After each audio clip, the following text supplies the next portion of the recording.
Hi everyone, I am Leonardo Paz from the International Intelligence Unit from the Getúlio Vargas Foundation. I would like to first thank you all of you for being here with us in this section, this part of our research, of our program. I would like also to thank my dear friend Misook Park from KIEP, which is here with us to discuss a little bit about the relationship about Brazil and South Korea.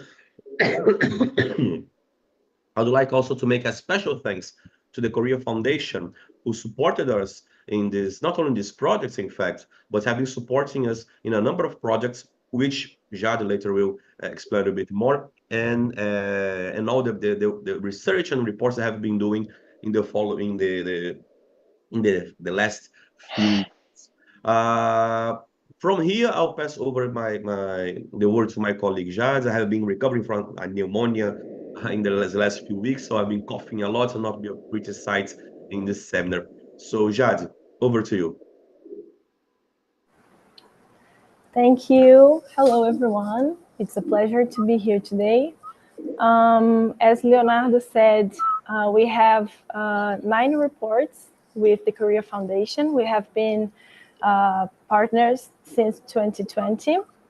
And you can check our latest projects and reports on our website, which is iiu.fgv.br. And also, if you want to receive our reports or make comments on them, you can send us an email on npiu@fgv.br. Of course, you can find both the website and the email address on this video description. So before we actually start, I have to say the disclaimer, which is all statements expressed by Fundação Getúlio Vargas employees and guests in our online events and broadcasts exclusively represent their opinions and not necessarily FGV's institutional position. We also reiterate that everyone present here agreed to participate in this event of their own free will, and they will consent to be recorded in this broadcast, which will be posted later on FGV's official channels. To continue with this transmission, we ask that you express your agreements by verbalizing or signalizing our agreement. So could you please signalize? Yes? Okay. So I would like to start talking a little bit about the project. Well, the idea was initially to measure and to understand what public diplomacy is like in South Korea and its public policies in general as well. And from there, understand South Korea's relationship with Brazil and how it tries to engage Brazil beyond the commercial relationship. So in other words, the basic proposal was to understand how South Korea has been organizing itself to exercise its soft power towards Brazil. So I will talk about the report now, but first I would like to share with you our report cover, just so you can see. So this is it. South Korean public diplomacy, a brief assessment from the Brazilian perspective. And these reports will be available to all of you until the end of the month, and you can check it on our website. So,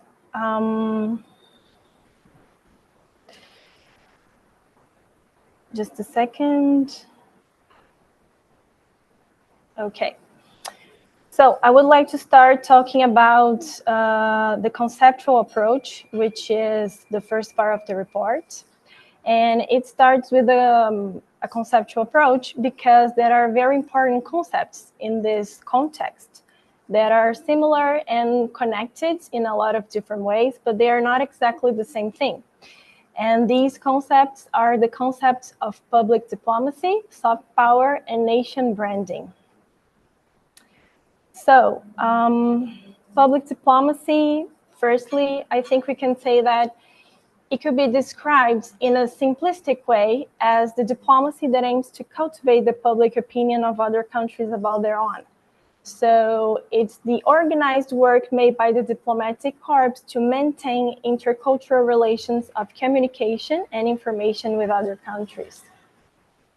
Soft power would be how countries project its culture to be better accepted culturally and internationally, or maybe how it exerts influence over other nations to convince them of its ideas, of its values, and thus obtain some kind of power over them. And nation branding, as the name suggests, consists of creating a country brand so that the country is internationally known.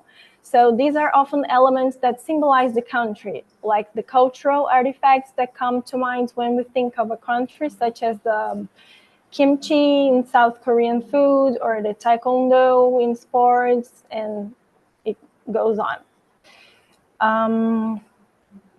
Well, after that, we have a chronological part.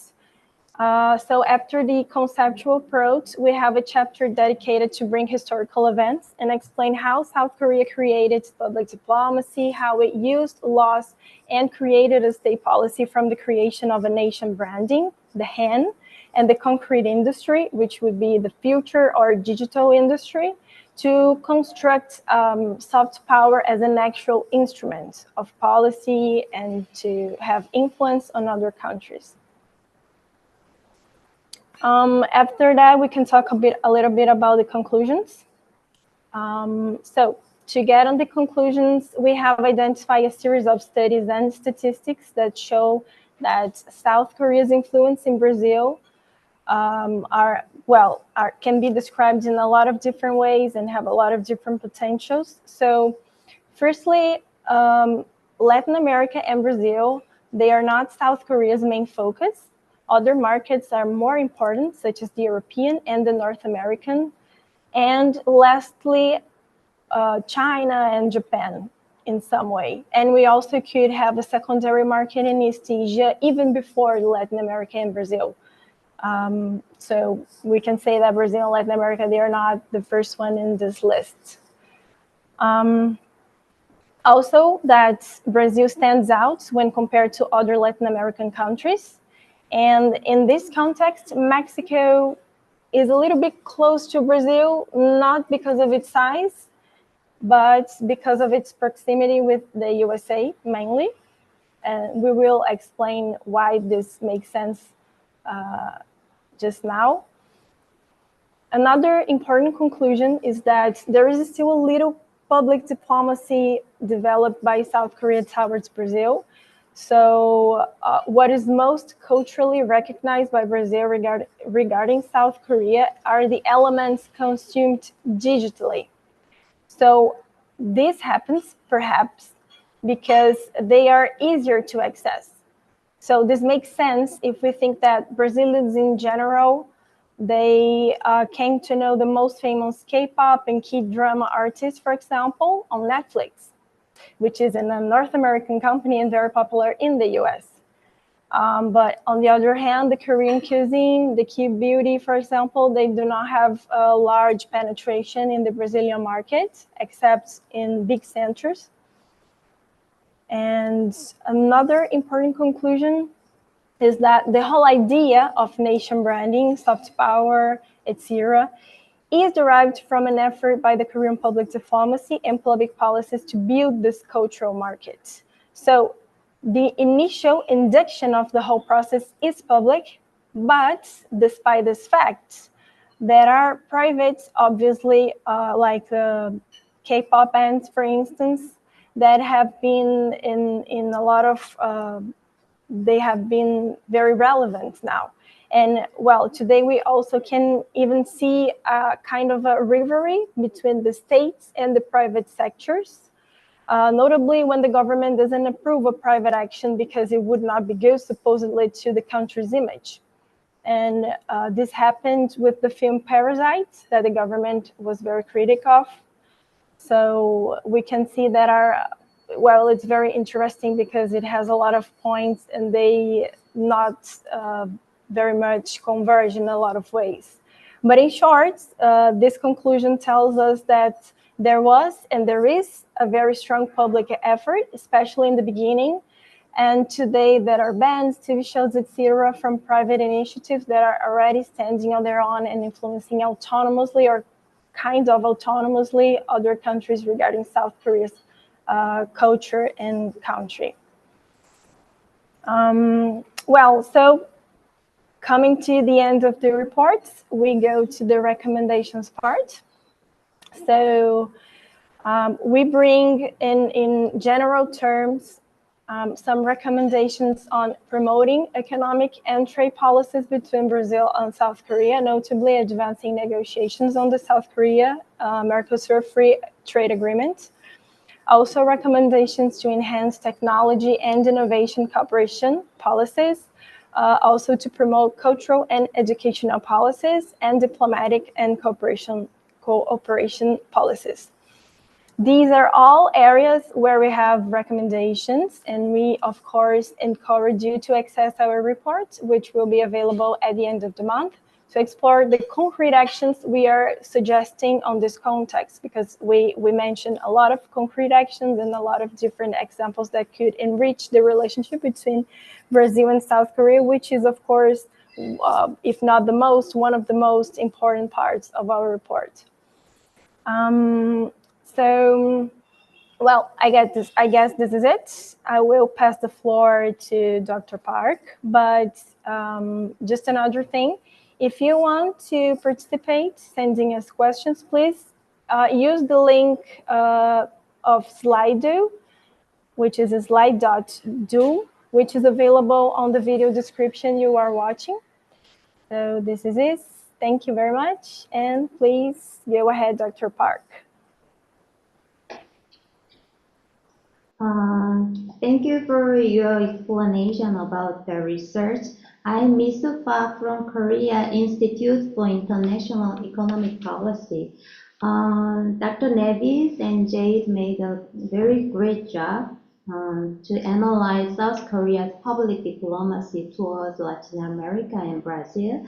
I think to understand public policy of Korea, we need to understand the overall foreign policy of Korea and the relationship between Korea and Brazil and Korea and Latin America. So I'd like to explain the overall foreign policy of Korea towards Latin America, and let me share some presentation material.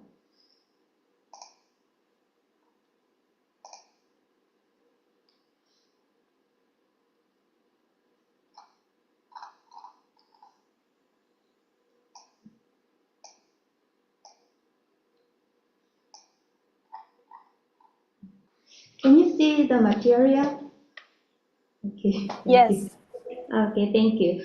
I think in Korea's foreign policy, I think there are three main objectives. The first one is to establish peace in Korean Peninsula, and second one is to expand Korea's export market, and the third one will be to enhance soft power of Korea.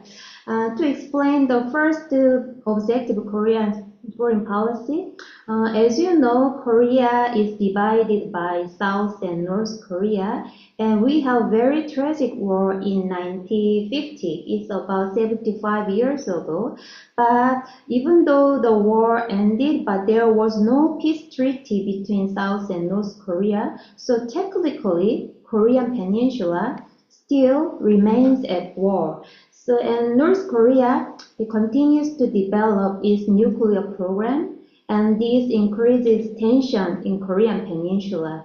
So to establish peace in Korean Peninsula, we need to completely denuclearize North Korea, but this work cannot be done by South Korea alone. So South Korea needs to cooperate with other four countries, and they are United States, Russia, China, and Japan. And China and Russia, they have very close ties with North Korea, and United States and Japan are allies of South Korea. So South Korea's foreign policy traditionally very much focused on these four countries, not on Latin America. But in terms of security issue, Latin America has very low importance to Korea, but nevertheless, some countries in Latin America played a very important role for Korea. For example, Colombia is the only country in Latin America which dispatched soldiers to Korean War in 1950, and other 14 Latin American countries also supported South Korea by sending materials such as medicine. So South Korea still considers that we indebted Colombia, so we maintain very close diplomatic relation with Colombia, and for this historic reason. And the second main purpose of the Korea's foreign policy is to expand export market.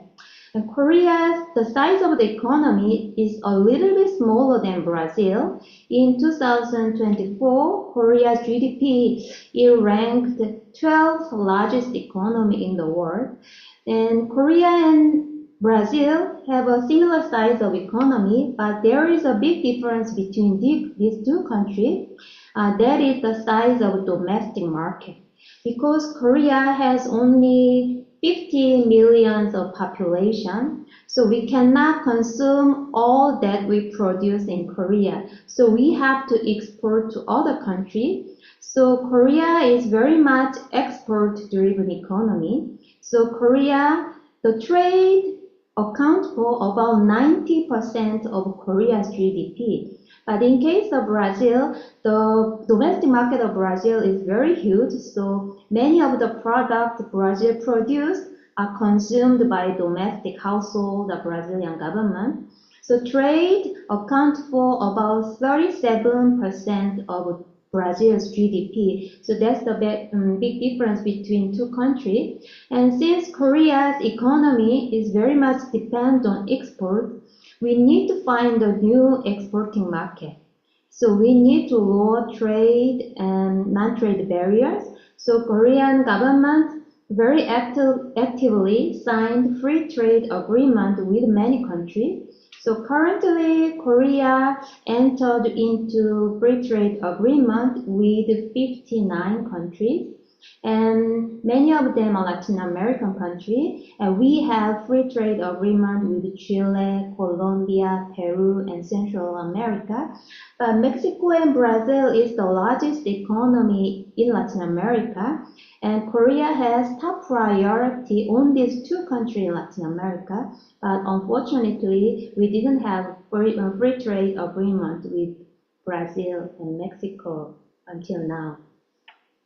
So even though the trade and investment grows between Korea and Brazil and Korea and Latin America since 1990s, many Latin Americans often didn't know much about Korea.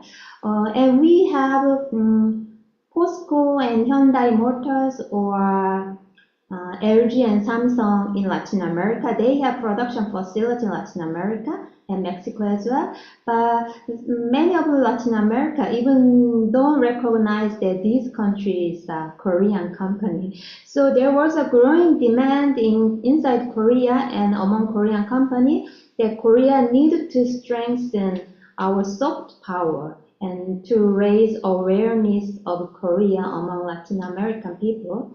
And this is one of the reasons why soft power diplomacy and public diplomacy become a main objective of Korea's foreign policy. But the public diplomacy emerged recently. In 2016, the Korean Ministry of Foreign Affairs made a framework for public diplomacy. So the Ministry of Foreign Affairs makes 5-year master plan and also make an annual action plan for public soft power diplomacy of Korea. And even though the Korean government, Korean embassy in Latin America and Korean Cultural Center in Latin America or Sejong Institute in Latin America, they did hard work to raise the awareness of Korea in Latin America. But I think even though they did very good and very hard work, I think the private sector made this kind of Korean wave currently because the movies and Korean drama or K-pop, their quality has improved a lot, and people around the world recognize the Korean these cultural content, and because of this voluntary just because the people voluntarily love the Korean culture, now the Korean government this public diplomacy can work more effectively than before.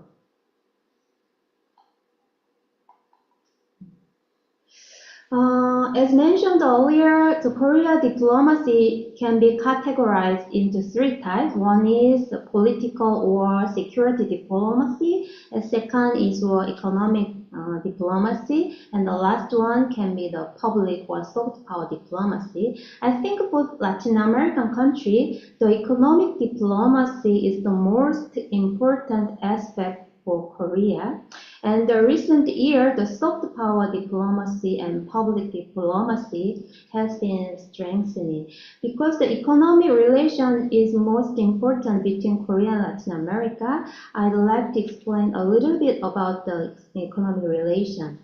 Mexico and Brazil are major trading partners to Korea in Latin America. So many Korean companies have production facilities in these two countries.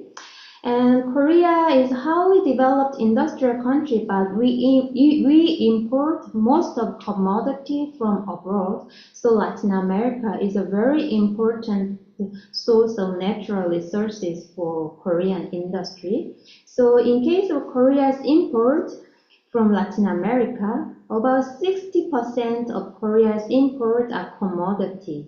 And we import crude oil and copper and lithium and soybean, coffee and coal from Latin America. But in case of Korea's export to Latin America, we export intermediate goods such as parts of vehicle, iron product, semiconductor, or the refined oil. And there was some event that Korean president visited Latin America several times in the past, and this presidential visit, became very important turning point when economic ties between Korea and Latin America deepened, I think. First, in 1991, Korean president visited Latin American country for the first time. He was in Mexico, and later in 1996, the Korean president visited Brazil, and later 2004, 2005, 2008, and 2015, also there was a visit of president from Korea to Brazil. And since many Korean companies participated inside the events of these presidential meetings, usually the big companies announced the new investment project after they visit the Latin American country with the Korean president. And as the economic interaction deepens between Korea and Latin America, the Latin American division was created in the Ministry of Korean government. So, for example, in the Ministry of Korea's Foreign Affairs, Latin America division was created in 1990s, and we have also Latin American division in the Ministry of Industry now. It was created about 2 or 3 years ago. That means the Latin America gaining the growing importance to Korean government. Also, Korean government actively engaged with the Regional Development Bank in Latin America. So Korea is a member of Inter-American Development Bank from 2005. Also, Korea is a member of KIEP, which is a Central American Bank for Economic Integration, and Korea became a member in 2021. So Korea finances many development projects through this regional bank. Also, Korea runs trust fund, and through this trust fund, medium and small-sized Korean company can enter to the Latin American countries.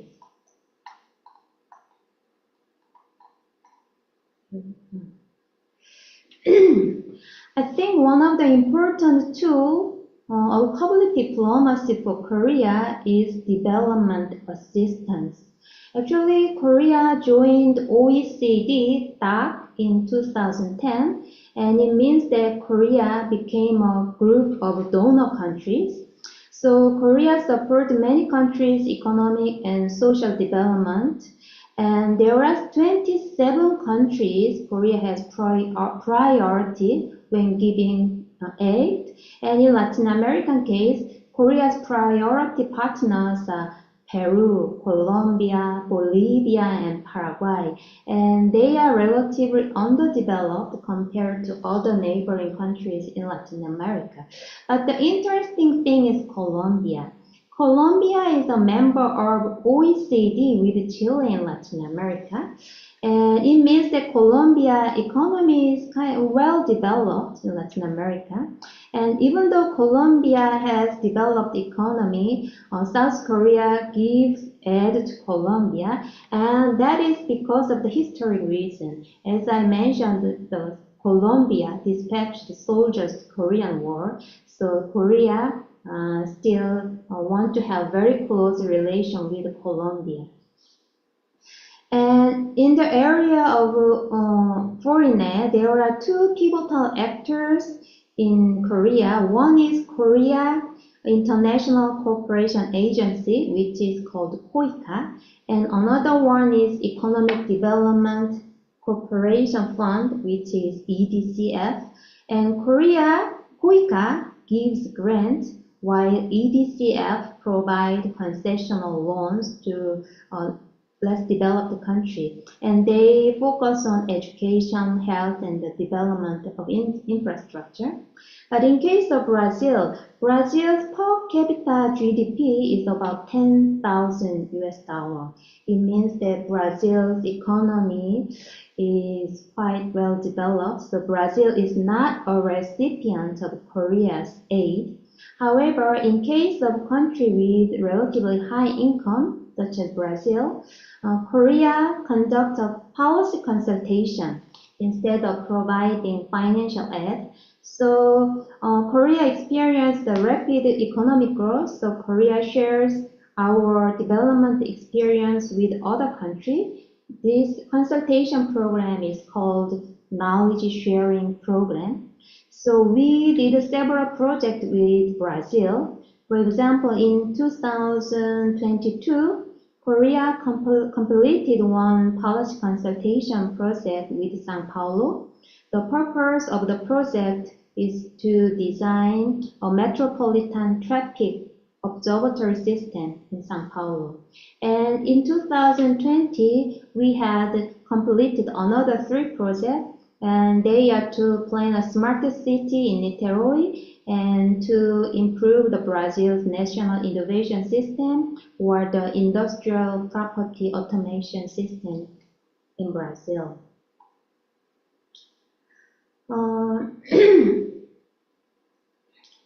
As I briefly mentioned about Korea's foreign policy towards Latin America, I'd like to also make some suggestions for the further development of this relation.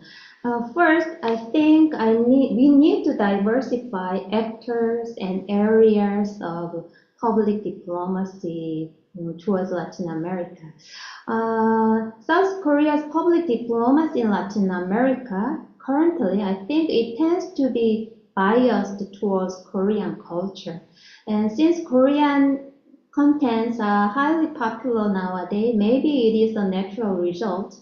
But we have other areas of interest between two areas. So the soft power diplomacy can be expanded to various areas, for example, such as science, technology, or innovation.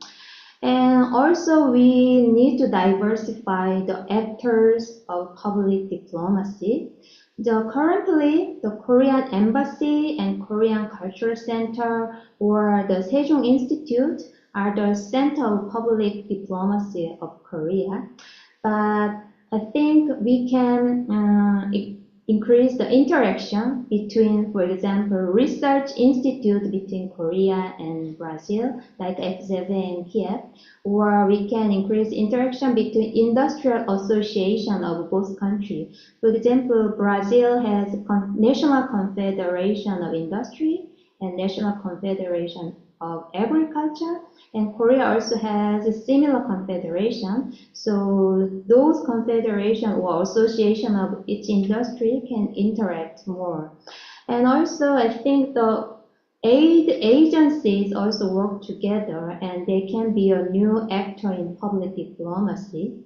And Brazil is a donor country in Africa and Latin America. Brazil gives lots of foreign aid to this country. And sometimes Brazil work together with Japan or Germany when Brazil give aid to African country or Latin American country. And since Korea is an OECD DAC member, Korea should increase its foreign assistance, but especially we have to increase the aid in climate change. And since Brazil is doing the leading role in climate change area, so I think Brazil and Korea, the aid agencies can work together when giving aid in Africa or neighboring countries of Latin America. My second suggestion is we need to have less binding agreement between Korea and Latin America. Actually, South Korea has focused on signing free trade agreement as a measure to deepening the economic ties with Latin America. But in case of Mexico and in case of Brazil, it is very hard to continue the negotiation since we have to persuade the manufacturing sector of Brazil and agricultural sector of Korea because they are very much have very much negative stance on free trade agreement. So lowering the tariff or eliminating the tariff is a very difficult job between two countries, and it will take a long time, I think. So Korea's Ministry of Trade, Industry and Energy, they initiate a new agreement. The agreement is called TIPF, as written here. That is a Trade Investment Promotion Framework. And this TIPF, it does not include tariff negotiation. So since it's a non-binding agreement, it is a less burden to the manufacturing industry or agricultural industry of Korea. In 2023, the Brazil, as the first country in Latin America, signed the TIPF with Korea.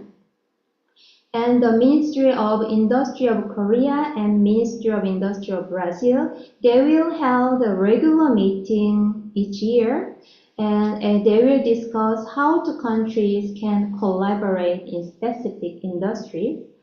I think the green hydrogen and healthcare industry, we can do a lot of work in this area. For instance, in case of green hydrogen, and Brazil has very high potential in producing green hydrogen. And the produced green hydrogen maybe can be consumed in Brazil or it can be exported to Europe. In South Korea, we have leading companies in hydrogen-related industry. For example, Hyundai Motors, they produce hydrogen-powered vehicle in Korea, and you can see those cars on the road in Korea. Also, POSCO is a steel producing company, and they have technology to produce steel with green hydrogen, and then it emits no greenhouse gases to the air. Even though Korea has this kind of technology and Korea can use the green hydrogen, but the natural condition of Korea is not very good to produce this green hydrogen, because to produce the green hydrogen, it requires abundant renewable energy like solar, wind, and hydro. But Korea, the geographic condition is not very good to produce this renewable energy. So even though Korea has technology, Korea needs to import this green hydrogen, or we have to produce that in foreign country. So since Brazil and Chile has best natural condition for this renewable energy, many Korean companies have interest in South America, especially Brazil. So Latin America and Brazil is very far from Korea to import green hydrogen to Korea. So Korean company, their strategy, I think their plan is to produce green hydrogen in Brazil and then export them to neighboring other countries or to Europe. That will be their model. Anyway, many Korean company has interested in Brazil's green hydrogen sector or medical devices and medicine sector. And lastly, I want to mention that the Latin America is more important than before to Korea because Korea now faces very big economic challenge due to the United States. Korea's economy is very much depends on China and United States. So this high dependence on China and United States once gave opportunity for Korean economy, but because the Trump administration imposes high tariff on importing products, especially Korea exports a lot to United States. So this is threatening Korean's economy. So we have to diversify our export and our investment destination. And Latin America is a huge market with a population of more than 600 million. And South America, except Mexico and South America, is relatively unaffected by US tariff threats. So therefore, I think Korea needs to deepen economic ties with Latin America. And then this can be a good measure to counter the threat of US tariff. I'd like to end my remarks here, and thank you for hearing.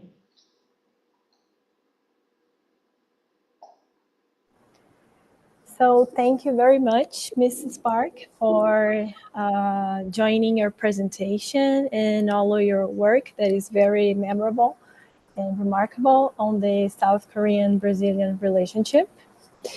And now I think we have some questions. So I would like to start the Q&A.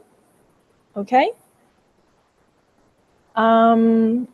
So first question for you, Ms. Park. As mentioned before, Brazil is not a priority for Korea in terms of culture, if I understood. But in regards of trade, what is the importance of Brazil to Korea?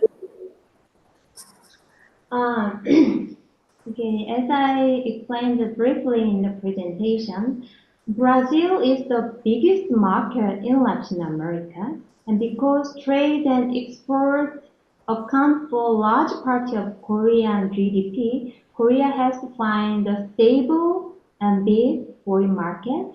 And in case of Latin America, because Brazil is the biggest market, Korea has top priority for Brazil in Latin America. But if we compare Brazil with other countries, for example, India or Japan, so India or Japan are more closer to Korea, so maybe Korea has more priority for these Asian or nearby countries. But in Latin American area, Brazil is the top priority for Korea as export market. Also, as the investment destination for company, Brazil is a very good opportunity. For example, the green hydrogen. The Korea company has very high interest in Brazil. And also, when the Brazilian market, the economy is very, very stable, the Korean company company used to increase their investment. For example, Hyundai Motors have production facility in Brazil. When Brazil's economy was stable after the COVID pandemic, the Hyundai Motors announced a new investment plan about the Brazil. And Brazil has very much important. Brazil is an important market for Korea in Latin America. Sure. Well, thank you. The next question, I think I can answer this one. The question is, let me see. Are the initiatives from the embassy and consulate also public diplomacy? So, yes, I would say yes. The initiatives of embassies and consulates are public diplomacy. They can be considered as public diplomacy. In fact, the report gives some examples. We have, for instance, the revitalization of the Bom Retiro neighborhood in São Paulo. This revitalization was actually promoted by the local Korean consulate. And we also have another example, such as the coordination of selection processes for scholarship to study in South Korea, for instance. So these are some examples of initiatives from the embassies and consulates that can actually, yes, be considered as public diplomacy. However, these are very specific public diplomacies. They are very punctual actions, and they have more to do with the personal effort, I would say, of the local diplomats, of the locals, than of a structured policy coming from CU to bring Korea closer to Brazil. So, in summary, yes, we can say this kind of actions from embassies and consulates, they are considered as public diplomacy, but they are not the public diplomacy, the classic public diplomacy we know and as organized or state-centered than the led by the government. So let me see, I think we have more questions. We have a question here to Ms. Park, but I think you already answered the question. The question is, regarding the Mercosur-Korea agreements, in your opinion, what are the major obstacles for the agreement to be finalized? So I think you already talked about this, but maybe we could make a follow-up so you can elaborate a little bit more on the subject. So you have mentioned in this context that, well, maybe you could give us your opinion on the viability of this new proposal from Korea that you mentioned. I mean, have you heard from Brazilian sources of this proposal? Do you know if it's being well received?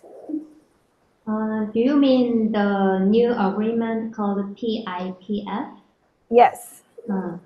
Yes, I think because actually, if I add some explanation about the Korea-Mercosur free trade agreement, actually, Korea is a small country, but we have agriculture sector, and the farmers in Korea is a it's very, even though industrial aspect or even in respect of economic benefit, the agricultural sector is not that big in Korea, but agriculture is very much important.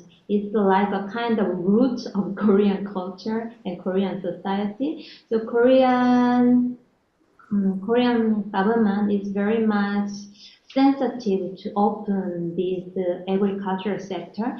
For example, Brazil is a big exporter of beef in the world market.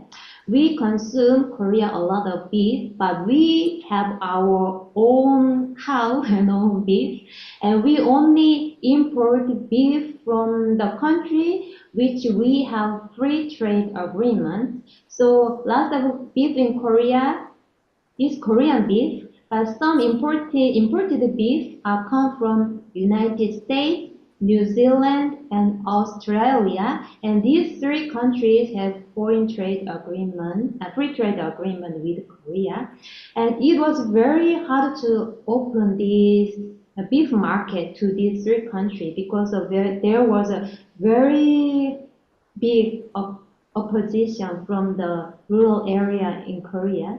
So agricultural sector is the kind of obstacle to opening Korean market.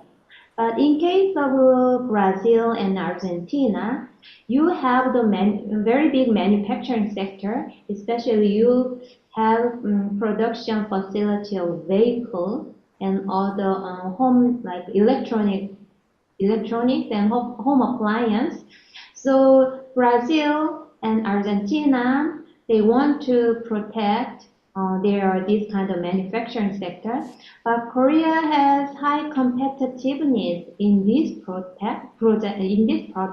So Korea and Argentina, Brazil and Argentina is kind of reluctant to open this market. So these two areas are the obstacle to go on this free trade agreement between Korea and Mercosur. But in case of European Union, it took 20 years to negotiate between Mercosur and European Union. But in case of Korea, we need to maybe wait more years when we see the case of European Union.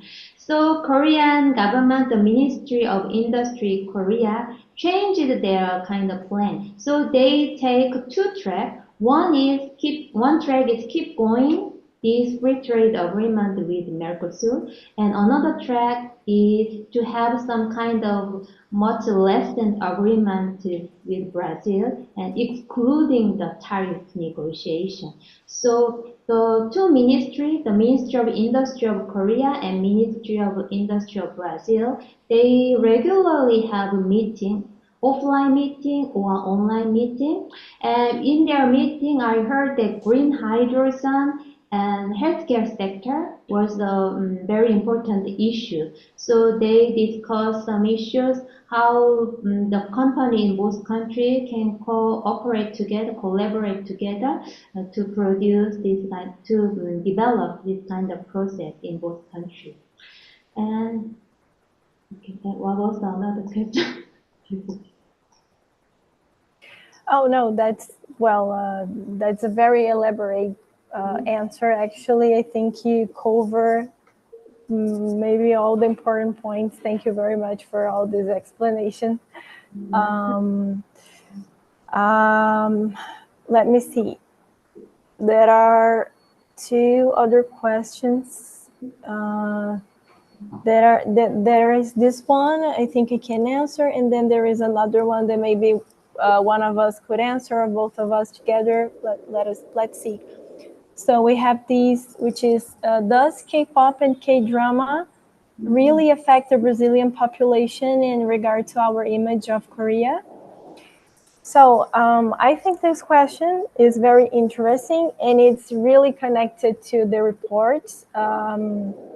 So I was helping the author, Leonardo, to research a lot of things, and definitely I could say that yes, K-drama and K-pop, they have been more and more consumed by the Brazilian population, and we have a lot of different surveys conducted by the K office in Korea, and they have a lot of different reports, annual reports that compare the cultural impact of Korea in different countries, which is really interesting.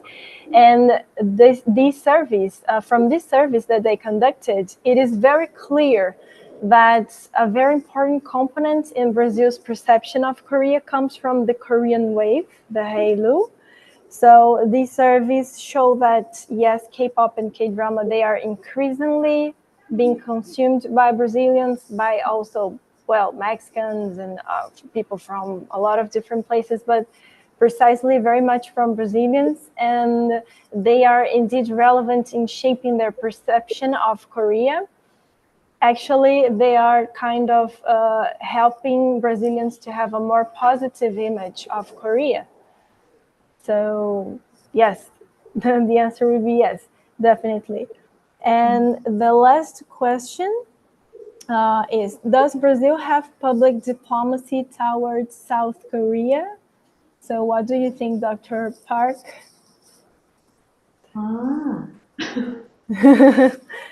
Do you think do you want to answer this one? Say something, and then I can say something about this. Actually, I don't know much about public diplomacy of Brazil towards South Korea, but I think Brazilian embassy in Korea, they will do some events and very hard work for this public diplomacy, but it is difficult to be. I think what you're saying says a lot about Brazil's public diplomacy towards South Korea, which is we don't have much, right? I mean, maybe not so organized, so state-centered. Because I mean, in your experience, maybe you could say that South Korean people know Brazil, like they know maybe our cultural symbols, our nation branding, which we mentioned in the beginning. So you could say, a lot of Koreans know about Carnival, they know about football. So you have symbols of Brazil.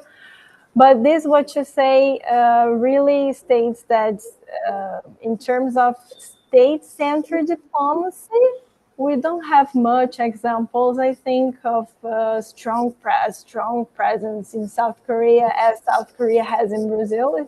I think South Korea is much more organized and much more structured when we are speaking in terms of this state-centric public diplomacy, which unfortunately is not true when we talk about Brazil towards South Korea, right? Okay, I think every Korean knows Brazil because Korean people is a big fan of soccer. So everybody know about Brazil. And so I think most people in Korea know the President Lula of Brazil. He's the famous in Korea. So we know about the Brazil, but I think it's same for Korean public diplomacy and Brazilian public diplomacy. When people know about each country, I think this is because of the private sector's work or voluntary like wave. This is not the result of the public diplomacy work. For instance, in Korea, my friend worked for Korean public broadcasting company, and about 15 years ago, when there was no Korean wave like now, he frequently visited Latin American countries to promote the Korean cultural content, like to promote the Korean drama, to sell them in broadcasting company in Brazil and other countries. He told me that he had a very hard time and nobody accepted the Korean content because he worked for the public sector, the public broadcasting company. That could be the one of the public diplomacy of Korea. But even though they worked very hard, but they didn't get the proper results, and it was very hard for Latin American country to know about the Korean culture through the work of my friends. But yes, many Latin American countries, they love Korean culture. No Korean government has like to make this result. I think it's a voluntary result, and just the people voluntarily love Korean culture.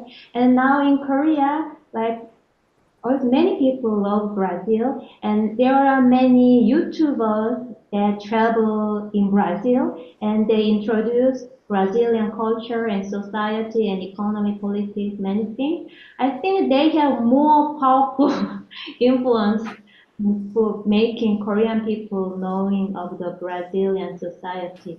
So even though the government do very hard work, still the result is kind of limited, I think. It's same for Brazil and Korea as well. Yeah, I totally agree.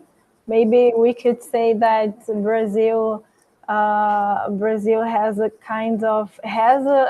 soft power on South Korea a little bit, but it would be kind of organic. I don't know, something like that arrives spontaneously in Korea, right? Not something that was very much arranged politically by the state, as South Korea has been doing.